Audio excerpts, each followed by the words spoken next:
Hi, it's Jay from Iridescent Tarot. UPS is here. Please be for me. Please be for me. Please be for me. No. Maybe. This could be my prototypes. I will be right back. It was for my neighbor. I'm so sad. There is a long story that goes along with my prototypes and the delivery of them, and I will get into that when they do arrive. So anyways, hi, it's Jay from Iridescent Tarot, back with some more sparkle for you. I wanted to talk about some of my June favorites. This has been another month full of really great tarot and oracle practices, and I'm excited to share that with you. I have really been leaning into tarot more than oracle recently, usually one that is really for pairing and mixing and matching my decks, but lately I've just enjoyed pulling my tarot decks as is and letting them speak to me on their own. So my first deck that I have used a ton this month is the Mellow Schema Tarot, and it is in this stack that I just leave on my little workspace. And this is like my stack of peace. I come to this table area every evening and read an entry from this pocket Pima book, and then I will come up with a question based on that reading, and I will answer that question with my Mellow Schema Tarot and this Dimensions of Light Oracle. And this practice has been truly one of the most peaceful and enjoyable tarot practices that I've ever engaged in. And I constantly find myself looking forward to doing this at the end of the day. And that's in addition to the Animals and Arcana, my deck companion practices that I've been working through. So I had set the intention for the month of June that I was going to work through that workbook. It's about a month-long process if you just do everything straight through. And I actually had been taking so long with some of the activities in there that I'm only finished with week 2. So this practice is now going to extend through July as well, but I'm not mad at that.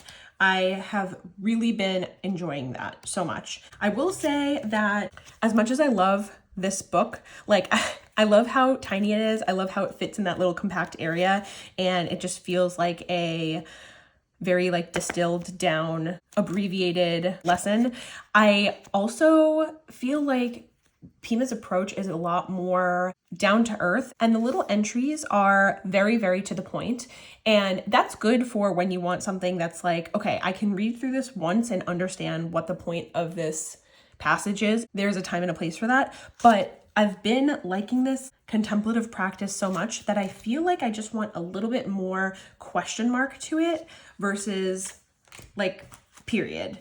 So I just ordered the Pocket Classic of Thich Nhat Hanh, and I'm hoping that that's just a tiny bit more foggy, and see how that works. Like, we want a little bit more of the moon energy in this practice, and I feel like Pima is very like the sun, like here it is, this is what we're thinking about. I'm hoping that that will accomplish that goal. We'll see. And I've been documenting all of my work with Mellow Schema in this journal here, and you can see I'm like already pretty far into the journal for only working with it 2 weeks. So I'm very pleased with my progress here. The title of this section is Afton with his dad made me do it.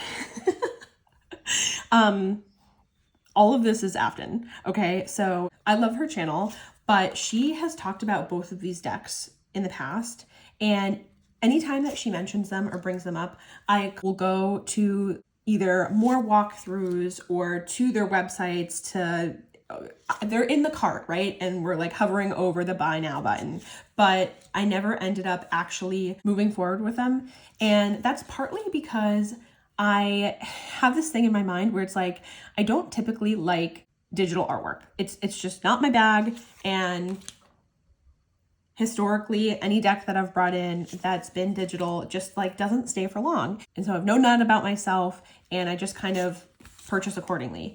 But this, we're talking for a long time, specifically this one. This has been around for a while, and there was something about the color palette that I really enjoyed, even though I'm usually more of like a blue purple girly. This, with its theming of the lighted window. So like the idea of the light coming through, of this warm glow coming through the window as you're walking by, like that's so beautiful here. And there are a lot of purples in this deck as well. But I worried because it's a pip deck, and yes, it's pips with feelings, but I just didn't want to bring it in if it wasn't going to resonate. And so finally, now that I'm in a pip mood and I've been reading with my pip decks a lot, I was like, okay, it's finally time to give this a chance. And this is the kind of deck that, like, while I'm sitting on the couch, I just want to be holding it. Like, if I'm doing anything else, I want it nearby. I want to flip through it and look at it and just soak in the colors and this really cute imagery that feels super cozy. It's just been giving me all the vibes. Now, I will say this card is my least favorite card in the deck. It's the only one that's like super close up of a face, I think. And she also looks like, I don't know if she's with us. And I just really, I'm not sure about this card. But besides that one, all the other images are very lovely to look at. And there is a lot of diversity in this deck, both in skin tone and age. Not a lot of body diversity because the pips don't have people in them. It doesn't come across as people-y as a lot of other decks do. So even though there are figures that have like clear faces to me,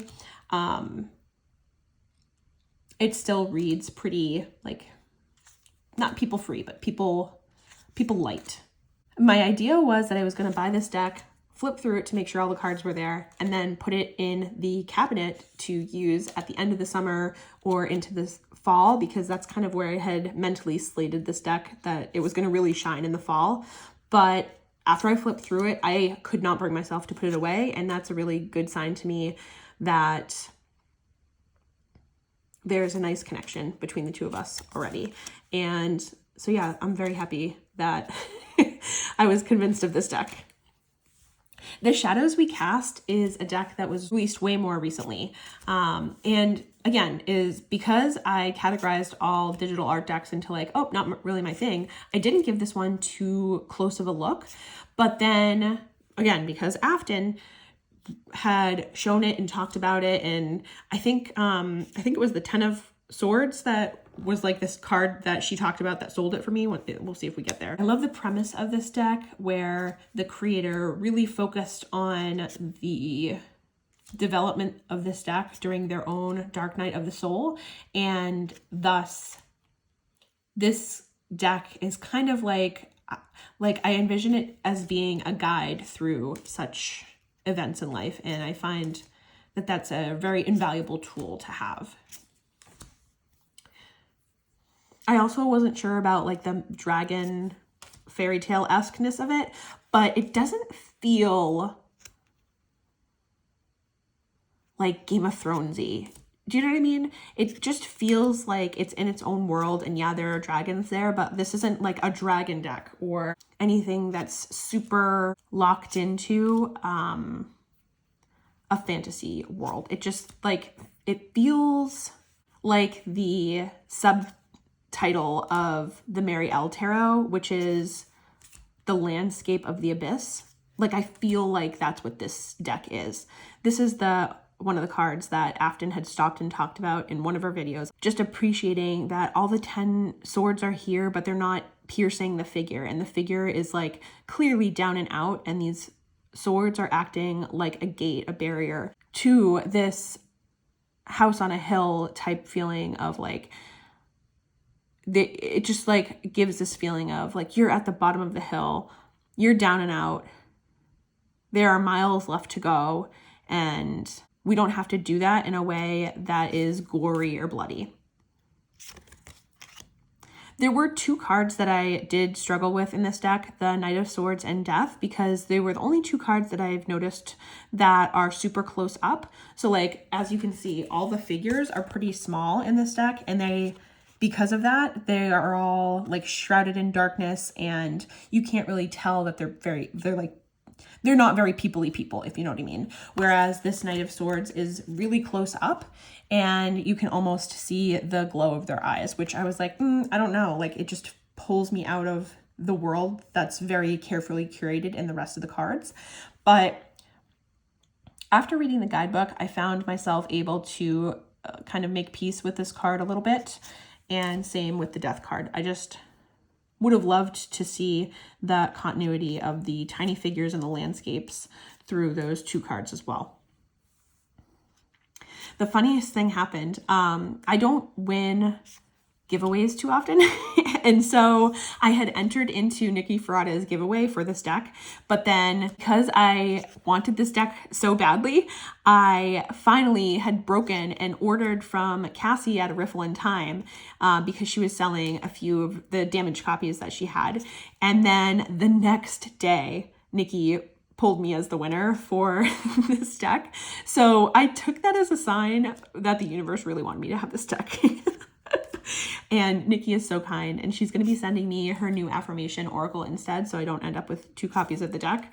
So I really, really appreciate that. And I think that that deck is going to go so well with both this Shadows We Cast and also with the Lighted Window, because even though the art styles are different, it has that through line of the digital art. And yeah, I just think that it'll be fun to mix and match them. I also noticed that there might be some element of being drawn to both of these decks because they're borderless, and I wonder how much that has to do with my appreciation for them. I say that because also the Embodied Ecosystems is a deck, digital art deck that's borderless, and I love that. Same with Mellow Schema, and the Energy Archaeology Oracle has borders, but the newest edition of it, which is called Bone Codes, doesn't have borders. So I pre-ordered that, and I'm gonna see if I just end up loving the borderless artwork more. So that will be to be determined.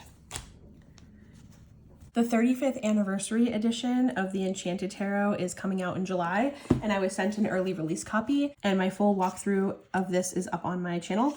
I've already edged the deck in like a gold glittery sparkle marker, and I did end up soaping the cards, and they are sliding over each other so nice and smoothly now, and I'm such a fan of this cardstock.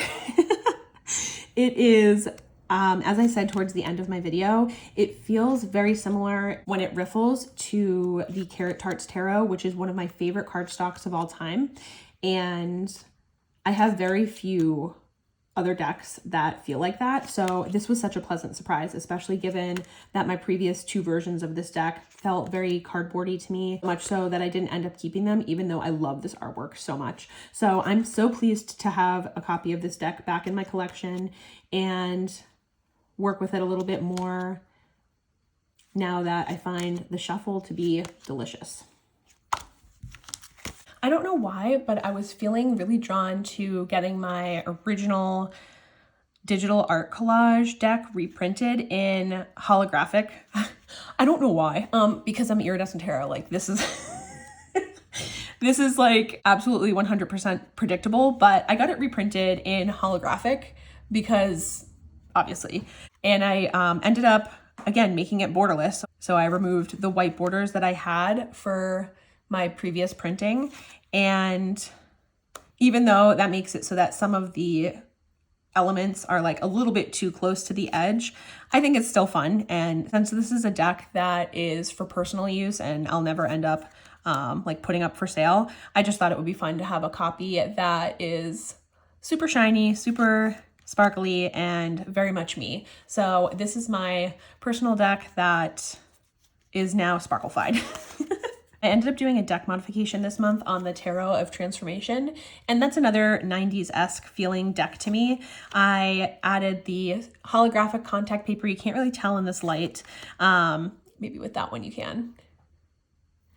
And I trimmed the borders off, rounded the edges, edged it in a sparkly purple, and this modification really helped the sturdiness of the cardstock because this is super thin cardstock. It shuffles better than it did. I don't feel as like worried that I'm gonna damage it, but it does have like a decent bow in it. And for some reason, I'm just not, I don't know, I'm not connecting with it as much as I thought I would. I also added the key phrases that had been at the top that I chopped off back in at the bottom before adding the contact paper. I made a whole video on this deck, and I really don't know why after all that work it's not singing to me, but it's just not. So we're gonna have to see. Like, I didn't spend all that time on this for nothing. So yeah, I'm a little bit concerned about my level of connection with this deck.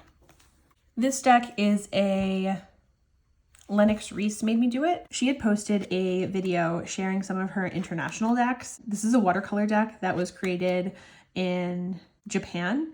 And so I thought it was the cutest thing ever.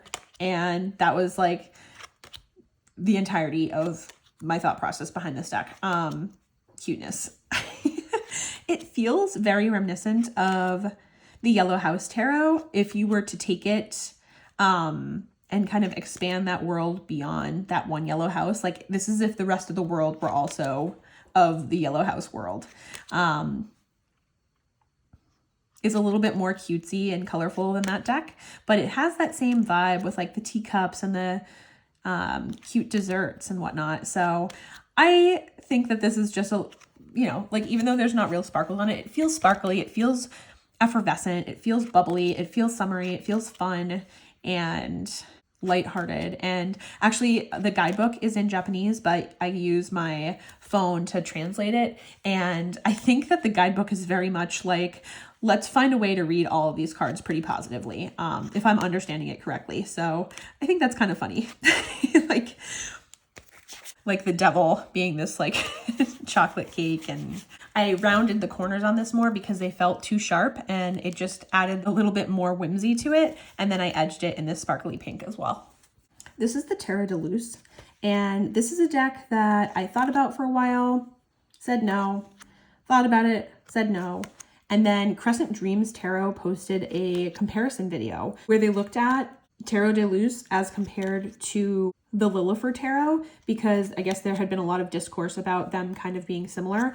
I think that these two are different enough that they are like their own thing. But I did see that this deck is going out of print. So I figured if I ever want to have a shot at trying this, then I should just get it now while it's relatively inexpensive. And not when I finally come around to wanting to try it, but it's being sold for out of print prices. So that kind of was the thing that prompted this purchase. And I'm not sure how this will fit in my collection yet. It has like the type of watercolor style that I like. The colors are a little bit more subdued than what I typically go for.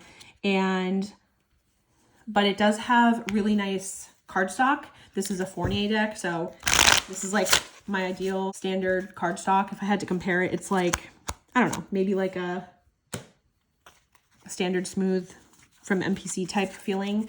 And the card size is slightly smaller than standard.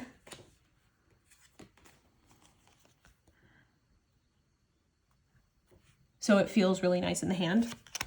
I also edged this one in my sparkly gold, and I think that it complements the back really well. Okay, for books, I finally finished Tarot on Earth. I can take my little bookmark out. I am done. I thought this was an excellent book. And one of the things that I love the most about it is that you can truly hear Tom Benjamin's voice in this book, reading it to you as you're going through. Like, it's written in his voice, and it was just like I could hear it in my head as I'm reading it, and I loved that. And I know I had said earlier that I wasn't doing any of the activities, so like where there's, you know, using the space below, write down whatever. I wasn't doing any of that. But towards the end, there were actual like practice readings that were recommended where Tom would give an example of like a question a querent might ask, and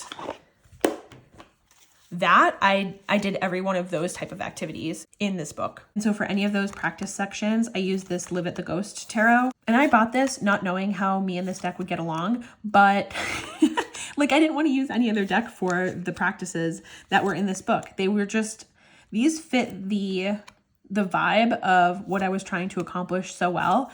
And I loved just defaulting to this deck for exercises and activities. I really, really liked the pairing. So I'm sad that the book is over because like, I just want to keep doing these practice readings. So if anyone has other practice reading suggestion books or something like that, I would be open to hearing them.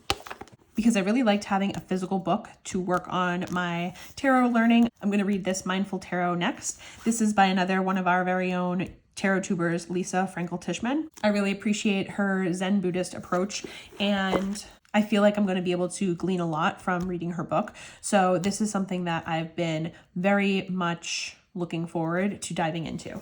I'm also listening to the audiobook of Tarot and the Psychology of the Soul. That's a book that was recently released and is more of a Jungian.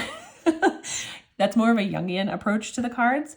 And I don't know how many hours I'm into that, but I'm really liking that. And I feel like it's a good option for listening, because some books are better suited for listening to, some are better to have in hand. And I think that one is like totally fine to just throw on as an audiobook and do things throughout your day, whatever. I keep flipping through this as I chat. So for books that I finished this month, No Mud, No Lotus, I listened to that on audiobook and I loved that. It was exactly the type of book on Buddhism that I've been searching for, just enough. It was pretty short.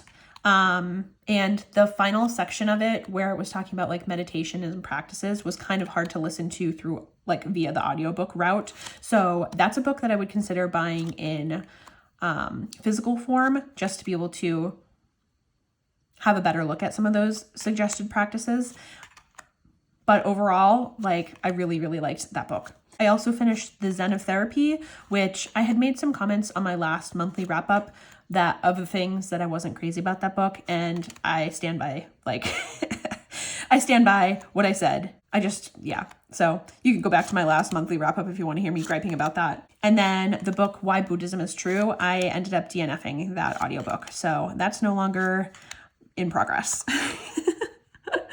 Gosh, I'm ruthless these days. Look at this tower card. Like, I forgot to mention that I'm currently documenting my daily readings in this outdated Hobonichi Weeks. I have wanted this cover for so long, and you know, like, I'm not just gonna buy this just to have it, but when I had seen, it might have been another Lennox Reese video where I think she talked about having like a narrow happy planner to like jot down quick notes from readings, but like it not being super high pressure.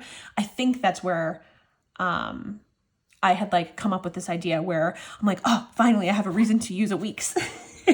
Because I hadn't been tarot journaling in a while, just because like the big wide blank page was just feeling a little bit overwhelming, and the tiny, you know, little daily slots here feel super manageable, even to the point where I'm like, I almost wish there was a tiny bit more space. So I've been documenting my daily pulls in this, and I've been loving that. So look at how cute this is. Like, it's so cute. All right, so that's all I have for you. I have a couple other videos that I might film right now if I can manage to have enough time to do it. So I'm gonna go work on that. And I hope that you enjoyed my video. If you did, please like, comment, subscribe, all those things. And I will talk to you later. Signing out.